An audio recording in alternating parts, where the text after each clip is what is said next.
Hey, Stevie, where can people listen to your new show? Title match, title match, and Stand Up for Greatness. We tape it every Wednesday and sometimes Sundays.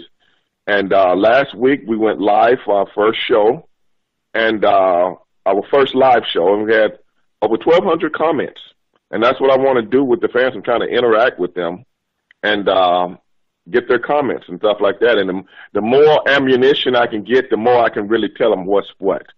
Because, Stevie Ray does not shy away from anything or anybody. And I laid it down, brother. I revealed a couple of stories that people didn't know about, certain things I've never talked about since I've been in the business, because I'm not a real person that likes to reveal things, or even things I could have talked with Disco Inferno about. I never did, because, that's just me. But I revealed them on the show because I know a lot of people might want to know these things, and that's what they like about it. And we get a lot of good feedback from it. And Stand Up for Greatness. You can go to Title Match, iTunes, and get it. Hey, I want to just talk real quick. I want to talk to you about the politics and the political climate. I saw, and I don't know if you don't want to. I saw a clip of you on YouTube talk about this, and I don't know if you want to talk about this. And we can post edit this or whatever. But somebody had asked you, like, who was like the most racist person in wrestling that you'd ever dealt with, and like you said, no, but then you brought up Terry Taylor's name. Right. They said, okay.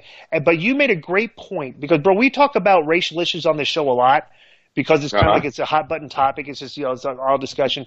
But you made a point that I thought was fascinating. I actually talked about it in the intro before we ever booked you to be on the show this week. Is that when you talk about like racism, like the people that are racist that don't have any control over you, it's like you look at them like they're kind of knuckleheads and stuff. Everything, you don't give a shit about those people. But it's the people that are in power that when they use racism to use their race to control you. Well, and it's different levels. And that's why I think when people talk about racism, I've gone on a couple of podcasts and talked about racism, not so broad sometime and broad in other times, because I think it's a real feudal topic to talk about with certain people. And the first thing I ask people, if they ask me something about race, are you white or are you black? Because if you're black, I'm going to talk to you this way. If you're white, I have to really say things to really make you understand. Because certain people of European descent, they hear the word racism, but there's no way on earth you can actually realize what a person is saying. It's just like, okay, I've driven by the hood, but I've never been in the hood. I know a couple of guys from the hood. So how much do you know? Nothing.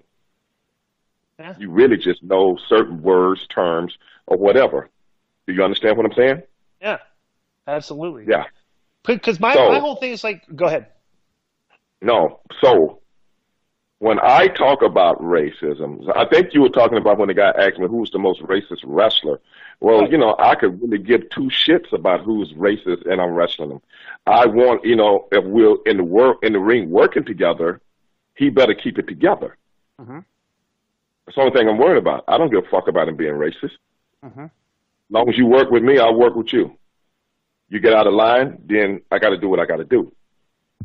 Because I'm going to take it as you are racist, if I think you are. And that could just be ignorance on my part, because you might not be that. But because you are white, period, and you step across the line, that's the way I'm going to take it.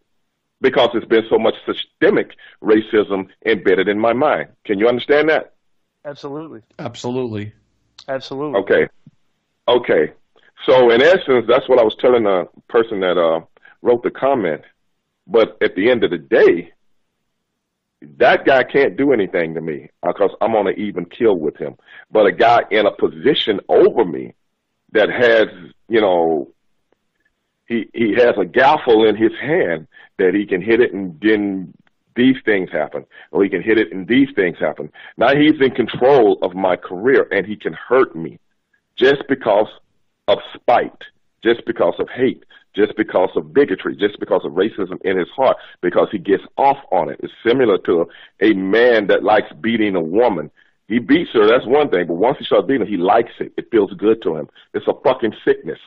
And that's why I've never said that about Terry Taylor, to the public before, but I've said it amongst other African Americans who has even told me more things about him than I got to say about him.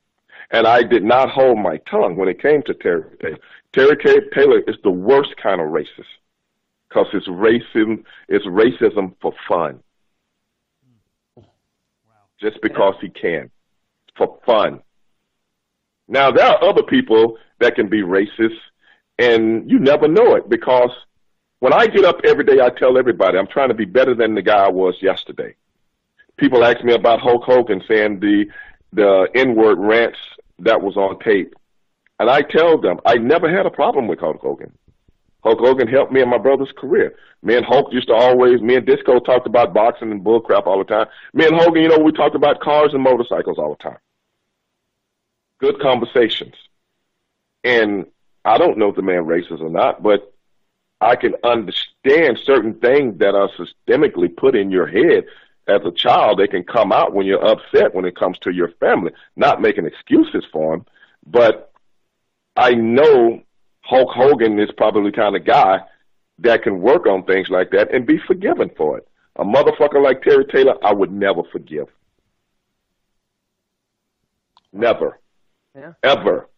If his ass fell off a cliff tomorrow, you know what I would say? What? He should have looked down. This Stevie is real. Ray is the greatest guest in Keeping It 100 history. Hey, brother, where can we find you? You can find me on Twitter at The Real Stevie Ray, and like I said, Facebook, and my radio show, 92.9 FM HD2, that's Straight Shooting with Stevie Ray. Glenn has came on and did the show, did a great show. We talked about boxing a little bit. I have to do that every Wednesday night, 7 p.m.